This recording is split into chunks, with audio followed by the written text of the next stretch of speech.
The deep night of the steppe, the birth of a child. That night, the wind sweeping across the Mongol plateau was no ordinary wind.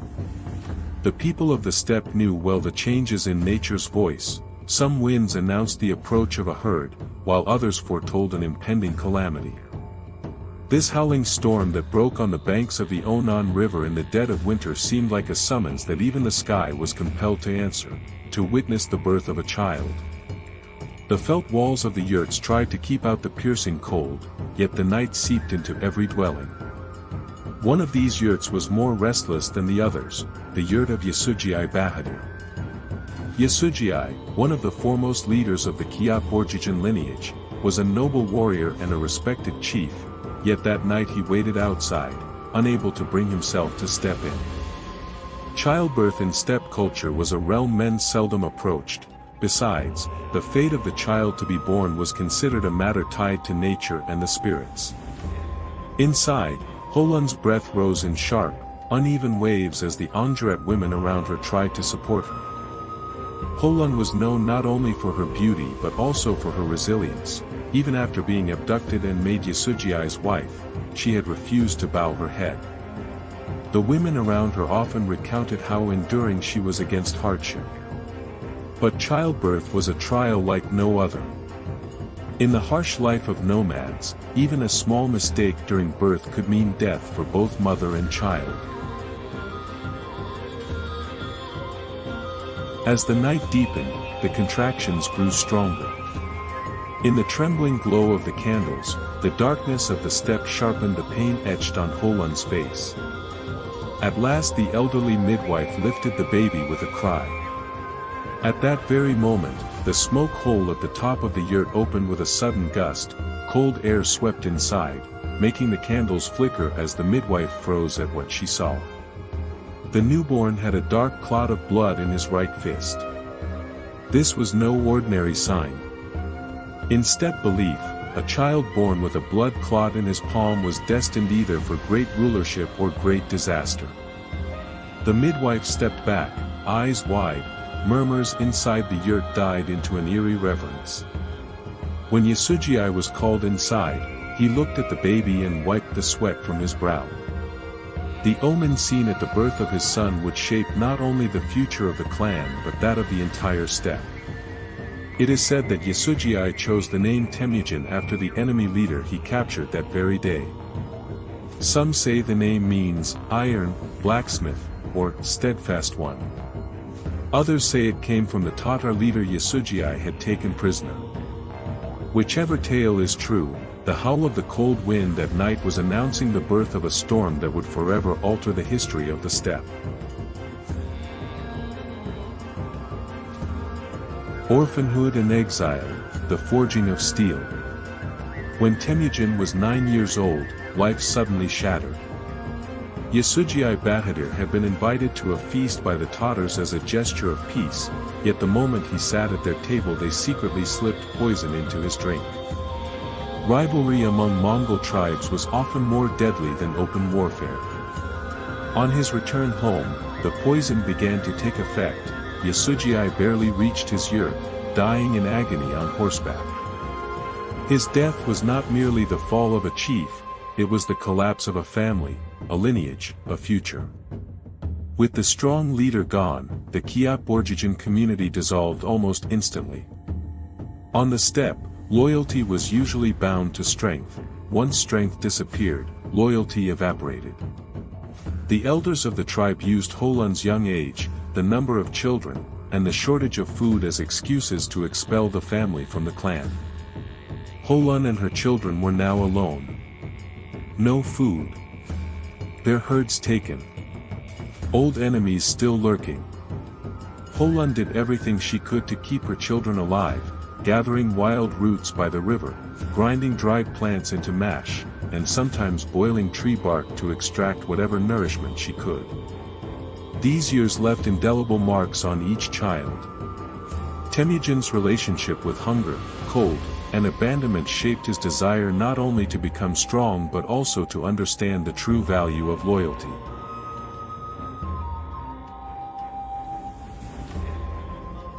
The cruelty he witnessed during these years would later form the philosophical core of the empire he built. Loyalty is not inherited, loyalty is earned. But even within the family, tensions grew. The conflict between his half-brothers Bektar and Belgudiyai exposed Temujin's early claim to leadership. According to legend, Bektar hoarded the food they hunted and refused to share it, asserting his dominance. While Temujin and Kasar struggled with hunger, Bektar's behavior pushed them beyond their limits. Steppe law was harsh, even family dynamics were shaped by the struggle for survival. This early clash not only revealed the brutal realities of steppe life but also ignited in Temujin a fierce determination to seize authority and shape his own destiny. In those harsh moments, he learned that power belonged not to those born with privilege, but to those willing to fight relentlessly for their place in the world.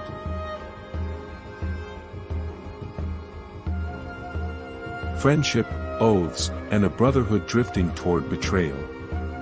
One of the most influential figures in Temujin's life was Jamukha.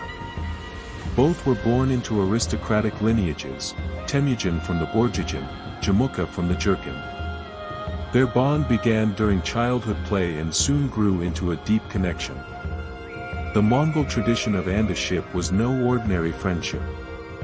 Andas were considered blood brothers. If one fell in war, the other was bound to avenge him, no matter the cost. When Temujin and Jamukha sat together on a rock in the vast steppe and swore the Anda oath, they could not have known that fate would one day pit them against each other.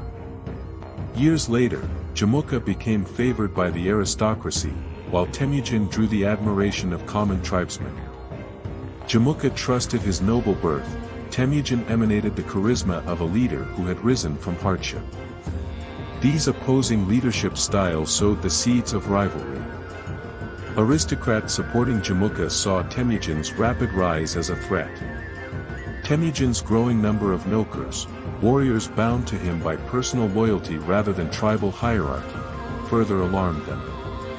Despite the Anda oath, politics on the steppe always found a way to break brotherhoods.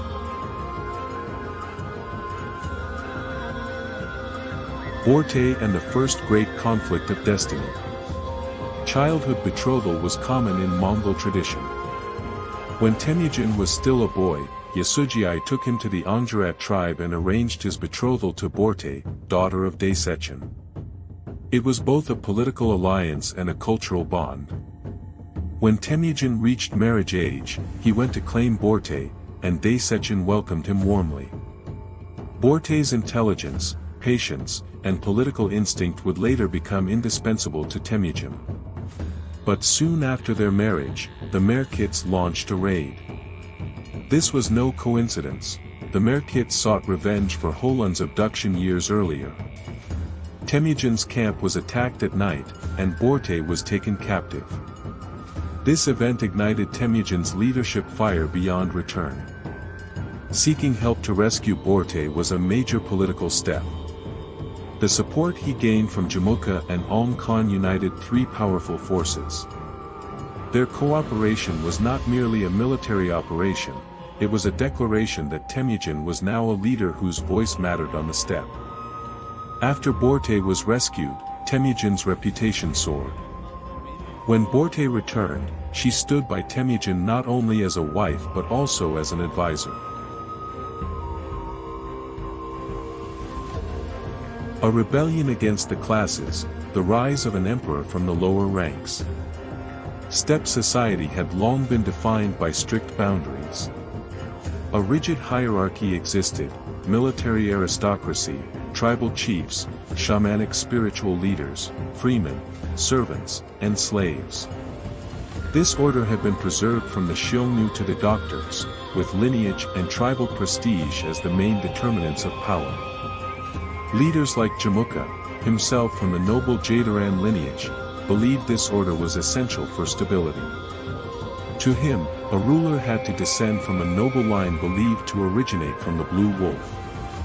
But Temujin's childhood trauma pushed him toward a completely different vision. After his father's death and the tribe's abandonment, he learned one core truth. Lineage does not make a man strong, courage and loyalty due. Thus, Temujin gathered nokers from the lower classes, the exiled, and even former slaves. They were not bound to him by tribal ties but by loyalty. This terrified the aristocracy. Among his nokers were Jelm and Subutai, extraordinarily talented commanders of humble origins. For the first time, a leader on the steppe shattered the walls between classes and placed individual merit above lineage. This societal transformation became the foundation of the highly efficient military machine that would later conquer Asia and Europe. Thus, the struggle between Jamuka and Temujin was not merely a conflict between two men, it was a historical battle between the traditional aristocracy of the steppe and a new social order.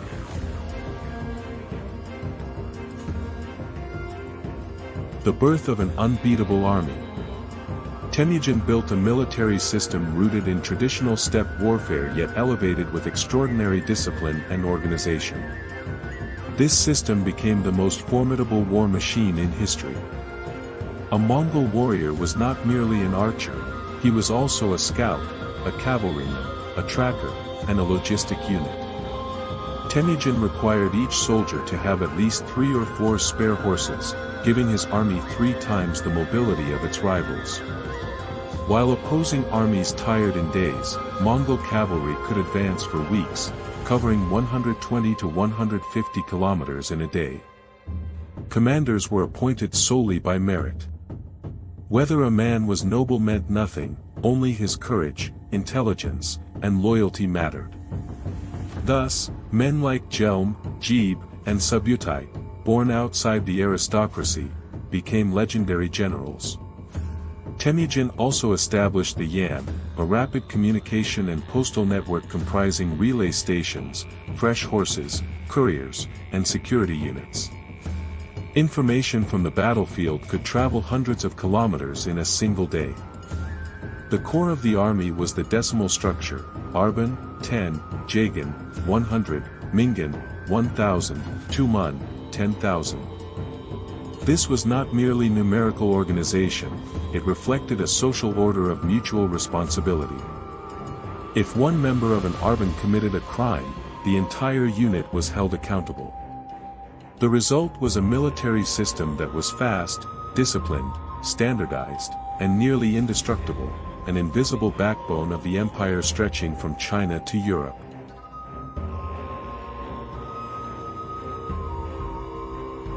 The birth of an unbeatable army. Temujin built a military system rooted in traditional steppe warfare yet elevated with extraordinary discipline and organization. This system became the most formidable war machine in history. A Mongol warrior was not merely an archer, he was also a scout, a cavalryman, a tracker, and a logistic unit. Temujin required each soldier to have at least 3 or 4 spare horses, giving his army 3 times the mobility of its rivals. While opposing armies tired in days, Mongol cavalry could advance for weeks, covering 120 to 150 kilometers in a day. Commanders were appointed solely by merit. Whether a man was noble meant nothing, only his courage, intelligence, and loyalty mattered. Thus, men like Jelm, Jebe, and Subutai, born outside the aristocracy, became legendary generals. Temujin also established the Yan, a rapid communication and postal network comprising relay stations, fresh horses, couriers, and security units. Information from the battlefield could travel hundreds of kilometers in a single day. The core of the army was the decimal structure, Arban, 10, Jagan, 100, Mingan, 1,000, Tuman, 10,000. This was not merely numerical organization, it reflected a social order of mutual responsibility.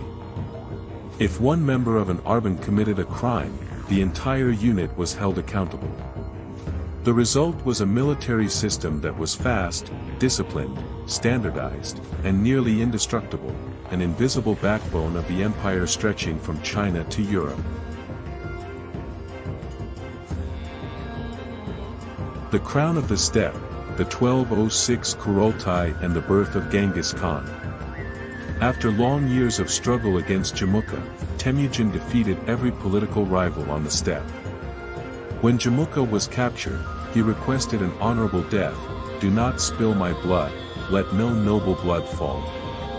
Temujin honored this request. In 1206, the great Kurultai gathered on the banks of the Onan River. It was not merely an election of a leader, it was the birth of a new world. Temujin was given the title Genghis Khan. Its origins are uncertain, but it is interpreted as oceanic, universal ruler, or one of boundless power. Revolutionary decisions were made. All tribes united under one banner. State borders were declared sacred. A chain of command and tax system was established. The foundations of the Yasa were laid. This moment marked the unification of the tribes that had fought for centuries, and the birth of an empire that would reshape world history. The son of a minor steppe chief had become a ruler who would shape the ages. 8. Yasa, the steel backbone of an empire. One of Genghis Khan's greatest achievements was not merely his military might but the lasting legal structure he created. The Yasa regulated military discipline, civil law, trade, diplomacy, family law, and criminal justice. It broke the cycle of intertribal blood feuds. Collective punishment of whole clans for one person's crime was abolished. Blood price was standardized and regulated by the state.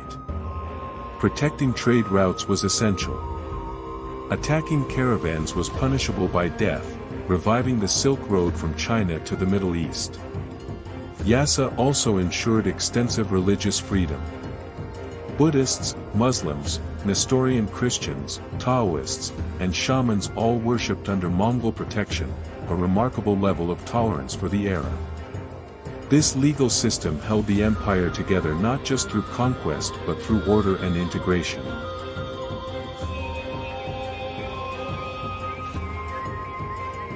The search for immortality, the inner world of Genghis Khan.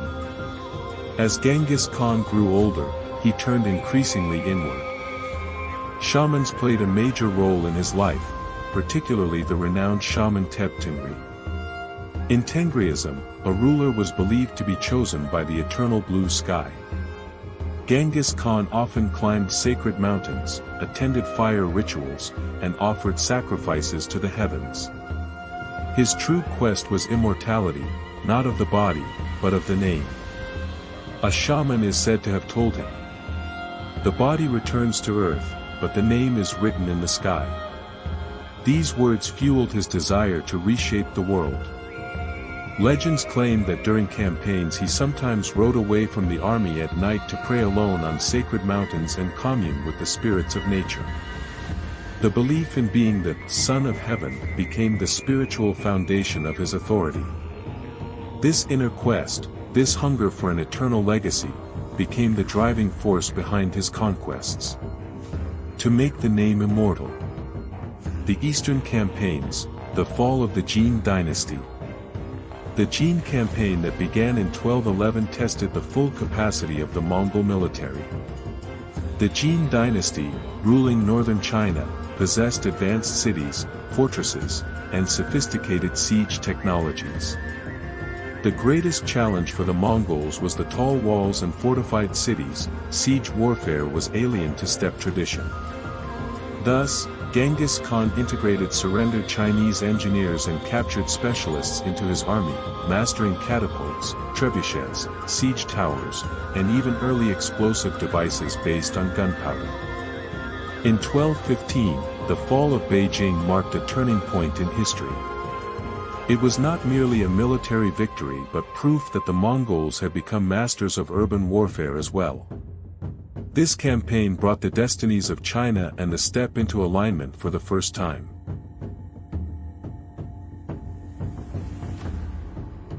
Westward, the end of the Khwarezmian Empire. At the time, the Khwarezmian Empire was one of the most powerful states in the Turkic Islamic world. However, the killing of Mongol merchants in Otrar and the execution of Genghis Khan's envoy that followed constituted, by the international norms of the era, a declaration of war. Genghis Khan did not forgive this insult. The campaign that began in 1219 was a masterpiece of military organization. The Mongol army was divided into four main columns. Seb and Subutai advanced from the north. Joki from the western steppes. Ogedai and Chagatai through the central route. And Genghis Khan himself marched directly on Samarkand. These forces moved independently yet in perfect coordination. The Mongols were the first army in history to advance in such a synchronized manner across such a vast geography. During the capture of Bukhara, it is said that Genghis Khan gathered the people inside the great mosque and declared, "I am the scourge of God. Had you not committed great sins, God would not have sent a punishment like me upon you." The fall of Samarkand permanently transformed the political structure of the region. The collapse of the Khwarezmian state solidified Mongol dominance in Central Asia and opened the world's major trade routes entirely to Mongol control.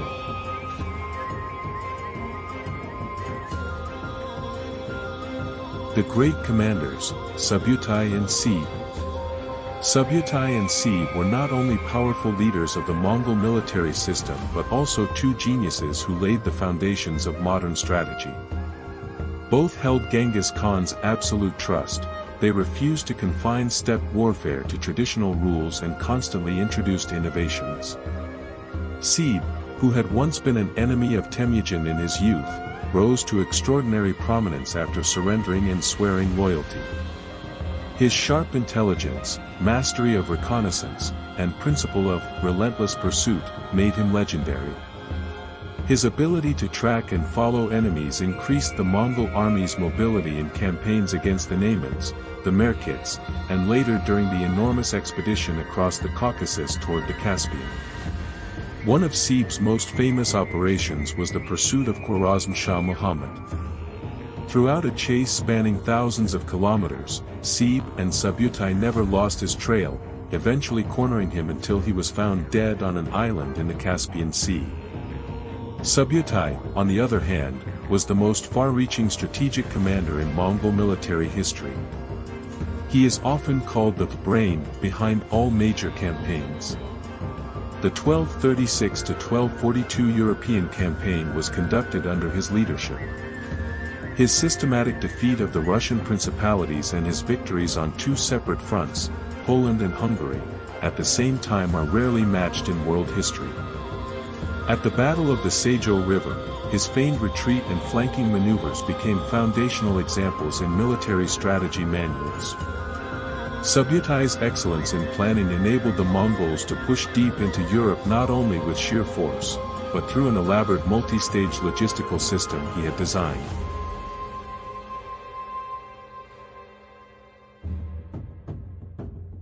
Together, these two commanders ensured not only the Mongols' ability to expand across vast lands but also the professionalization of cultural and military intelligence networks.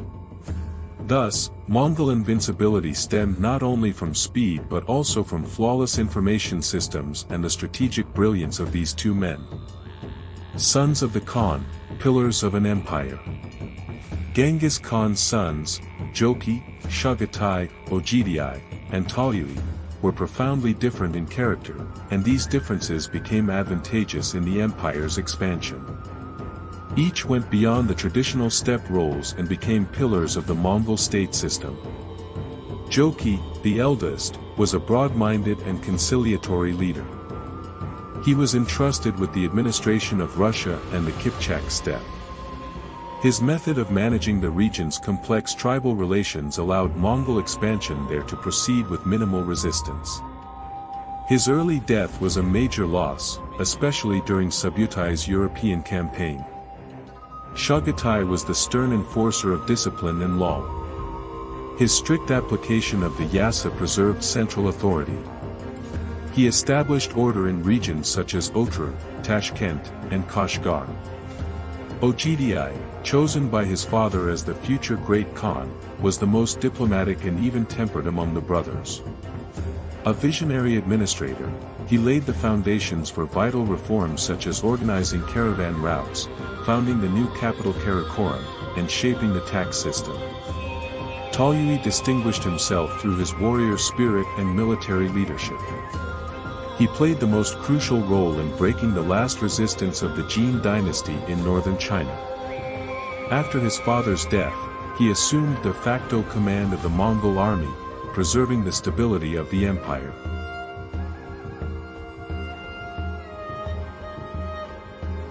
Thanks to the complementary nature of these brothers, the Mongol Empire expanded without falling into destructive internal strife. Personal conflicts existed, but the balanced system established by Genghis Khan acted as an invisible pillar maintaining imperial unity for a long time. The Tangut Campaign and a Silent Death. Genghis Khan's final campaign targeted an enemy he had struggled with since early in his life, the Tangut Xia Kingdom. During the Mongols' western campaigns, the Tanguts repeatedly failed to honor their promises, refused to provide troops, and even rebelled, deeply angering the Khan. Despite his age, he mounted his horse for one last march westward.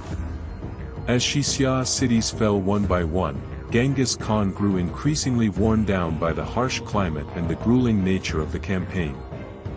Historians differ on his cause of death. Some sources say he was severely injured after falling from his horse during a hunt, others claim he was wounded in a final Tangut attack. Chinese chronicles sometimes attribute his death to illness. The only certain fact is that his death was concealed to maintain army morale.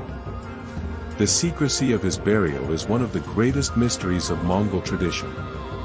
The Mongols considered the anonymity of a ruler's grave sacred, to prevent desecration and protect the sanctity of the resting place.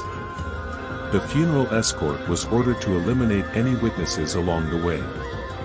The grounds were flattened by horses, the soil disguised, trees removed, and the landscape altered. According to legend, once the burial chamber was sealed, the area was left untouched so nature could restore itself. Even today, in Mongolian folk songs, epics, and nomadic tales, it is said that Genghis Khan's grave is protected by the wind. The grave's disappearance is not merely a mystery, it is a living part of Mongol culture. The Khan became an eternal figure dissolved into the earth, the steppe, and the wind.